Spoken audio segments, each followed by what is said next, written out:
Olá, bom dia amigos e amigas do canal Dica de Hoje. Hoje, quarta-feira, dia que a gente responde a dúvida de algumas pessoas e eu vou responder a dúvida que o pessoal mais tem feito, né? Ah, Daniel, e agora, esse momento atual? É bom para comprar? É bom para vender? Será que cai mais? Será que não cai? Essas dúvidas que são todas aí abrangentes na mesma questão que eu vou falar hoje, tá? Que é a questão do espectro estreito. Então, curtam o vídeo, se inscrevam no canal e logo depois da vinheta a gente já começa.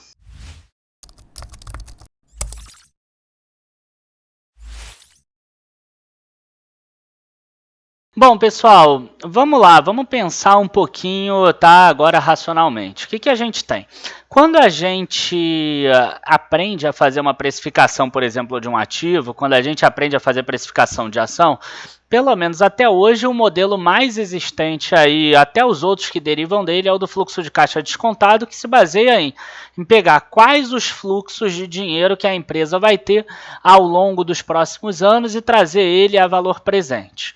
Tá? Se não serviu para você essa explicação, imagina que, por exemplo, você tem uma casa e esse aluguel dessa casa é R$1.000 por mês, por exemplo. Só que R$1.000 daqui a um ano, por exemplo, ele vale menos do que o R$1.000 de hoje. Né? Ah, mas é reajustado pela inflação. Ah, mas o inquilino pode sair também. Então a gente coloca uma taxa de risco aí no meio e desconta esse valor. E aí você tem o valor, no caso aí desse imóvel, ou no caso de ações, no caso, né? Então, o que a gente tem? A gente tem que a gente sabe, quando a gente começa a avaliar ações, que um ano, por exemplo, ou mesmo 2 anos, varia muito pouco. Tá, a gente vê aí que o primeiro ano das ações é mais ou menos 7, 8% do valor da ação. A gente viu uma queda muito forte, a gente viu uma queda do Ibovespa que chegou a bater 40, 40 e poucos por cento, e mesmo de ações aí que caíram bastante.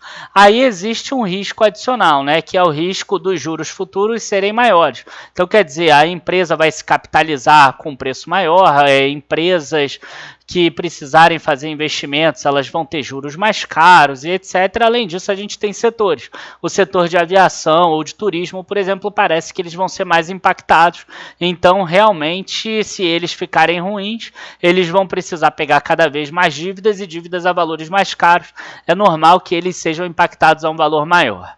Tá? O que acontece é o seguinte, quando a gente está nesse período inicial, nesse período, né, que a gente está no meio do furacão, a gente não consegue pensar o longo prazo, a gente acaba olhando muito o curto prazo.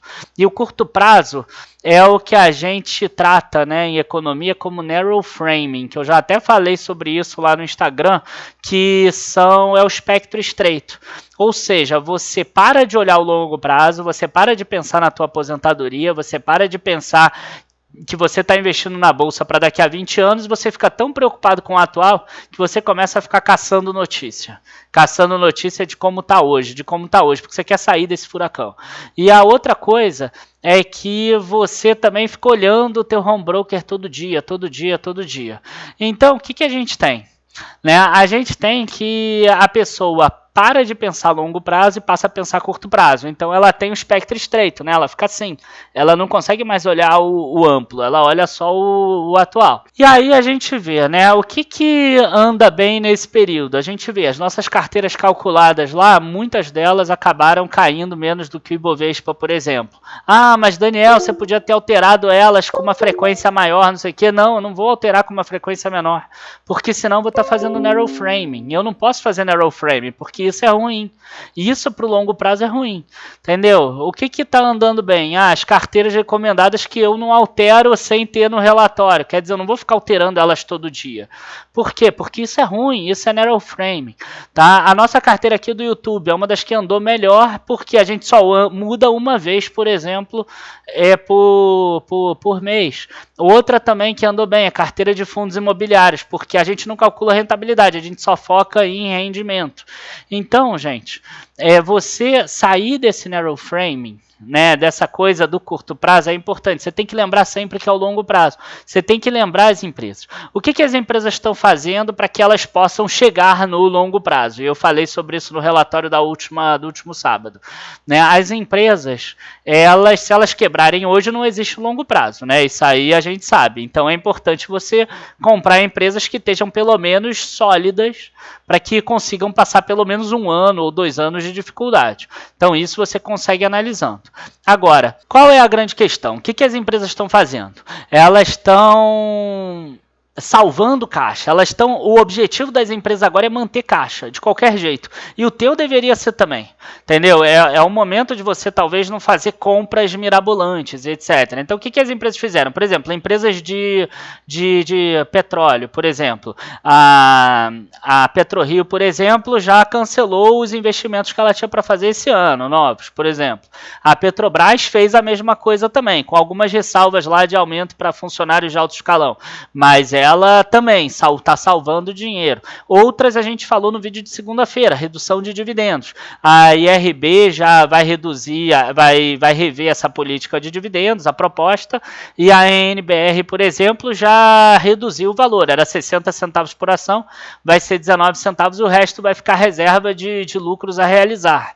Né? Então as empresas estão fazendo o dever de casa, elas estão salvando caixa, que é o que elas precisam fazer hoje. O que isso vai acarretar no Brasil? Vai ser ruim, porque esses investimentos iriam gerar emprego, iriam fazer a economia crescer, mas hoje esse é o menor dos problemas. Né? Hoje, agora as empresas estão vivendo para a sobrevivência.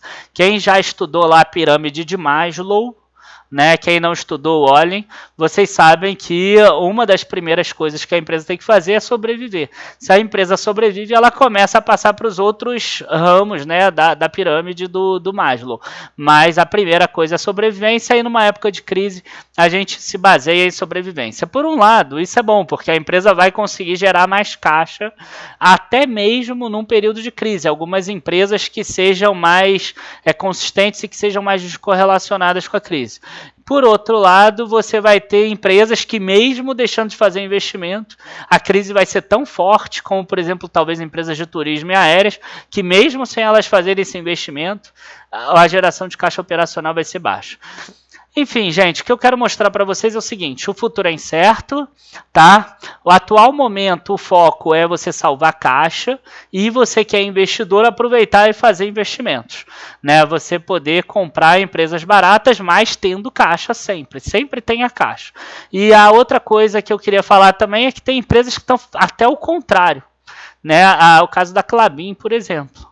A Klabin, ela anunciou, por exemplo, um investimento na International Paper, por exemplo, que ela vai comprar uma das divisões de embalagem lá, 6% do mercado, da participação de mercado brasileiro, 330 milhões de reais, um valor que ela não conseguiria comprar em tempos de euforia como no ano passado, mas que hoje está se mostrando uma oportunidade. Quer dizer, a Klabin é uma empresa que já está no DNA dela ser bastante alavancada, trabalhar aí com dívida líquida sobre EBITDA entre 3 e 6, que ninguém recomenda, mas a empresa está aí há 100 anos para provar o contrário, que algumas empresas trabalham bem sim sob pressão e com demanda, né? Porque as embalagens continuam sendo usadas e talvez vão ser mais ainda utilizadas por causa da crise, porque a gente vai ter mais gente talvez comprando de casa no e-commerce, e tudo do e-commerce vem numa embalagem, e a Klabin está aproveitando o momento da crise para aumentar a participação de mercado, claro que aumentando a dívida também,